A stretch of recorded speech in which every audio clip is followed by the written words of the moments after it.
So what's up mga idol? For today's video, samahan nyo akong tumulong sa aking nanay sa palengke. Pagkatapos natin tulungan yung nanay natin sa palengke, samahan nyo naman akong pumasok sa school.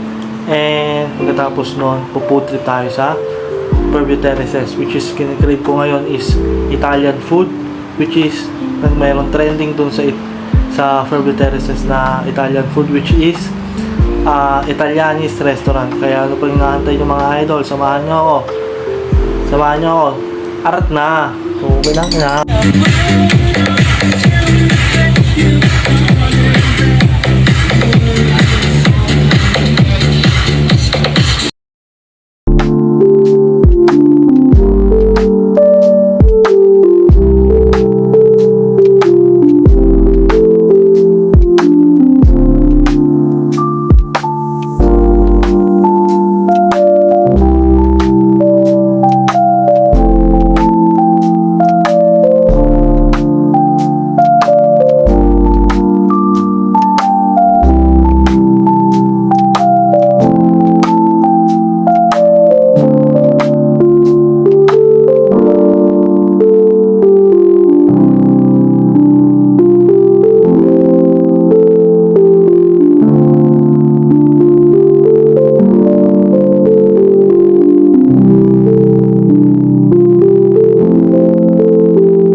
And lunch time, kaya kakain na tayo sa Italianis restaurant.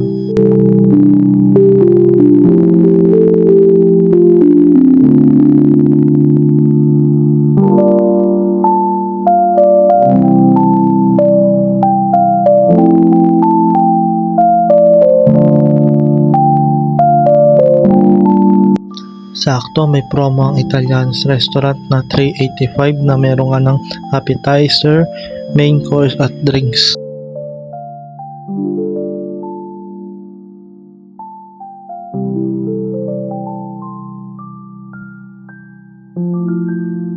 So what's up mga idol? Nakauwi na ako galing school and nakakain na rin ako sa Italianis restaurant. Bale, itong clip na to is reflection ko and ratings ko sa Italianis restaurant.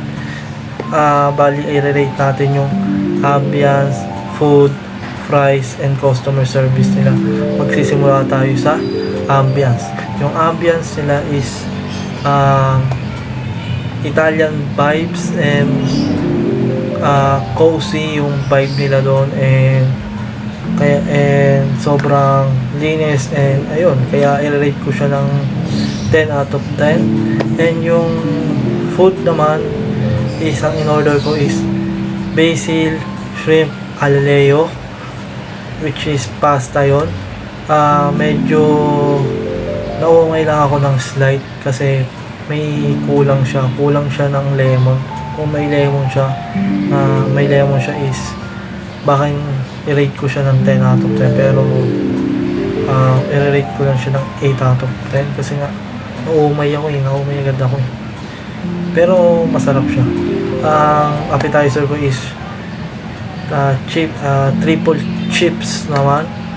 Yung triple chips is sobrang solid niya, lalo na yung dressing. Kaya i-rate ko siya ng 10 out of 10. Yung customer service naman, i-rate natin yung customer service naman.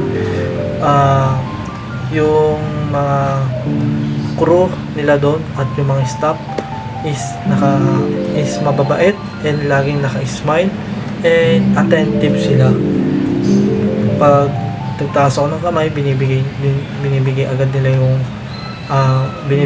nila yung kailangan ko. Kaya i-rate ko sa customer service is 10 out of 10. For the fries naman, For me na student na yung price nila is 385 na is hindi siya worth it kung student ka. Pero kung worker ka naman or nagtatrabaho ka naman, for me is okay yung price na yun. And pag nagkikrave ka din sa Italian food, okay siya. Okay yung presyo niya na 385. Pero para sa akin na estudyante, tas nag-crave doon, yung price niya, i-rate ko sa 8 out of 10 for me. And that's it mga idol. Yun lang yung vlog natin for today's video.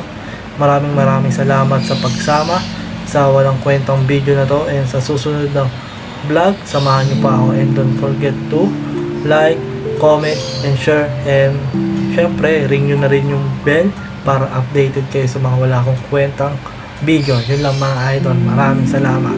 Papa, salut!